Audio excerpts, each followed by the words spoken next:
Hi everyone, it's Jenny Black. I'm here in sunny California in the middle of January wearing my shorts and flip-flops out in the backyard with the dogs. So I'm sorry for all you guys off on the East Coast that are freezing and in deep snow, but I am enjoying the sun today. So I'm out here playing with the dogs and doing my little video here. So I wanted to show people how I got actually the flicking motion for my little thistle flower here and how I built the depth on this little part of the thistle. So it's just going to be a quick and easy tutorial today, but I thought maybe it was time I got a video on my blog. So these are the colors I'm going to use for my flower today. I'm going to use RV02, V15, V09, and V12. I guess they go in order like this if you want light to dark. I always start off with my lightest color because I like to draw a map or know my end destination before I start in with my dark colors. So this is just kind of my mapping out my image. I'm going to start off with this one here, my RV02. But first what I wanted to do is kind of explain to you how I do that flicking motion.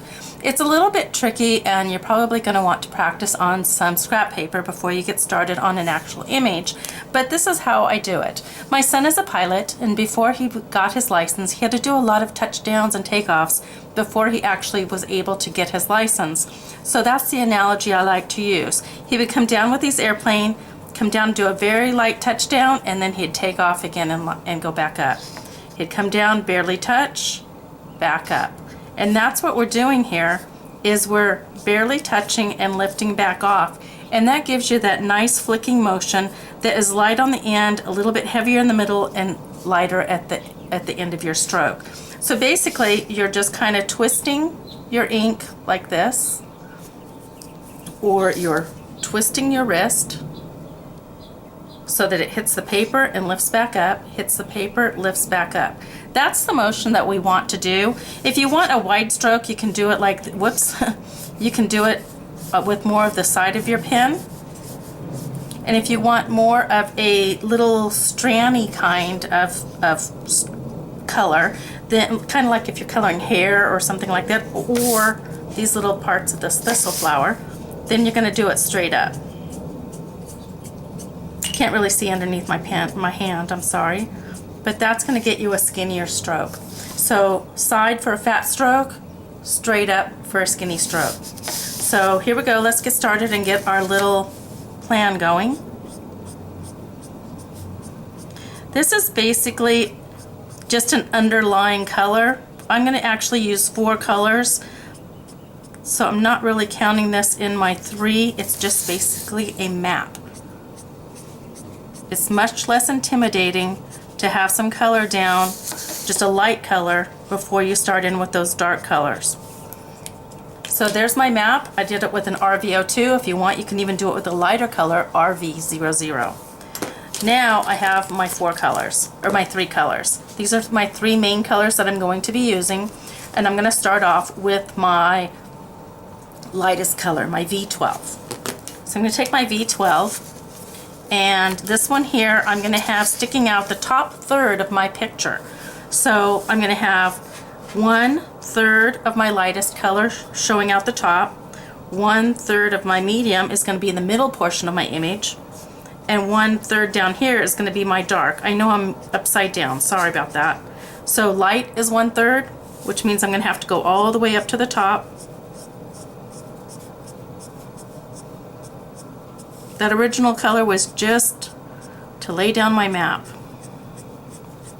I'm not so worried today about getting color into the little mousie's face, but you would probably want to take a piece of scrap paper and lay it over his face so that you don't actually get it in his face.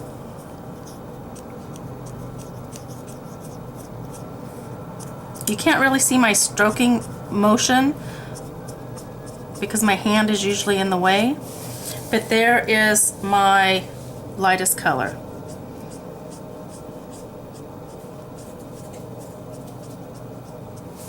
So that one is this one out of the way.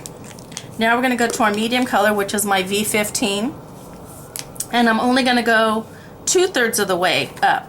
So I went all the way up, then I'm going to go 2/3 of the way up, and with my darkest I'm only going to go 1/3 of the way up. So this is my V15, my medium.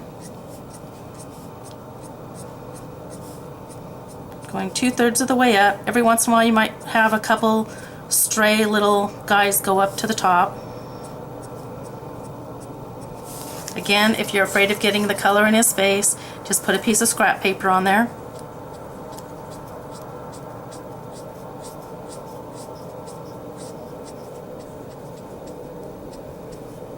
So there's my second color. And now I'm going to go to my third color, which is my V09. This is my darkest color. And so that I'm only going to show 1/3 from the bottom up. So I'm going to just kind of add it in. Whoops. Okay. It takes a little practice to get these strokes going.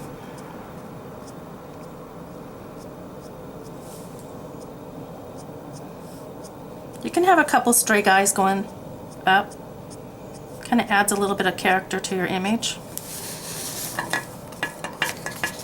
Usually I turn my paper a whole lot, but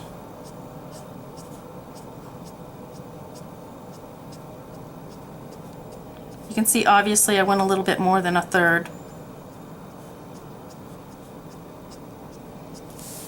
Now I'm going to go back to my medium and I'm going to do it again. I'm going to repeat the same process.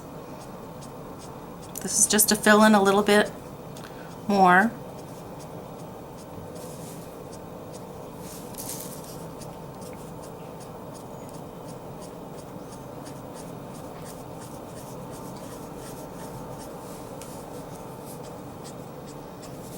And go back to my V12 at the top.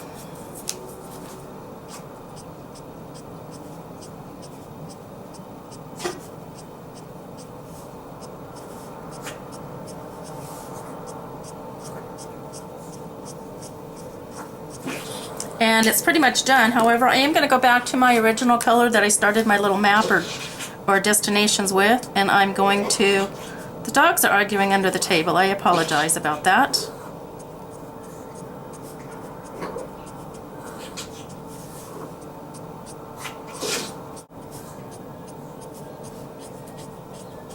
And there's my thistle flower. It's pretty much done. So that looks kind of like the one that I did in the picture that I showed you on my blog. So there that is. Now I'm going to go ahead and color this portion here of the thistle. I don't know what that's called. So I'm going to start off again with my lightest color to draw my map. Actually, I'm going to go one more lighter. I'm going to add in a YG01.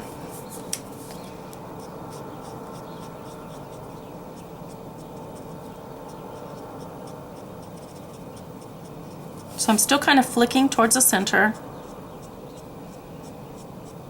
And I'm going to leave that highlight in the center. I'm going to leave twice as much white as I think I'm going to need. That was twice as much white as I think I'm going to need in the center because I always end up hogging it up. So there's my YG01 as my first color, or my map, my layout, whatever you want to call it. Now I'm going to go to my YG67 and I'm just going to use a tiny, tiny, tiny bit of this. Just going to add it around the very edge.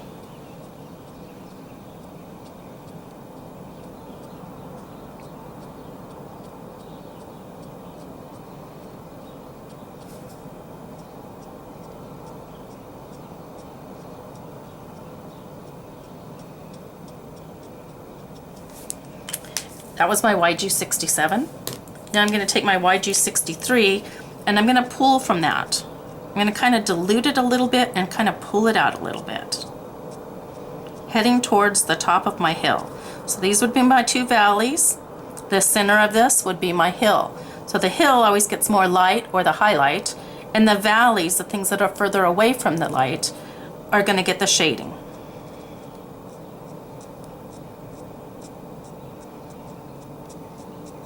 So there's that color. Now I'm going to step down to my YG03 and I'm going to pull again, same exact technique. I'm going to rub a little bit, just kind of wiggle over that previous color and pull it out so that they kind of blend together. Some people do that in circles. I kind of do squiggles.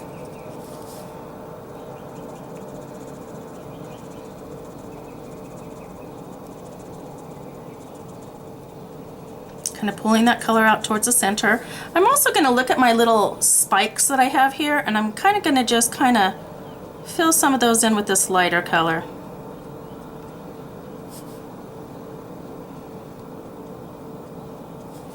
And I'm going to come down here,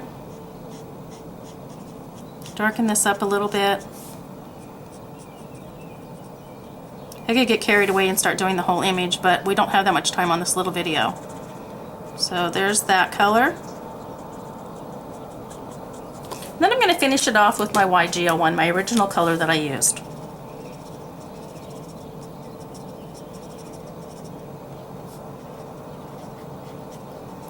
If you think that you need a little bit more highlight, you can actually lighten it a little bit with your lightest color, but the more you do that, the more mottled it's going to look, and it's not going to have that nice crisp finish. So there basically is what I wanted to show you today, is how to do the flicking of the flower and how to get the center highlight of this portion of the thistle. So I hope you enjoyed the video today in sunny California, and I hope you have a wonderful day.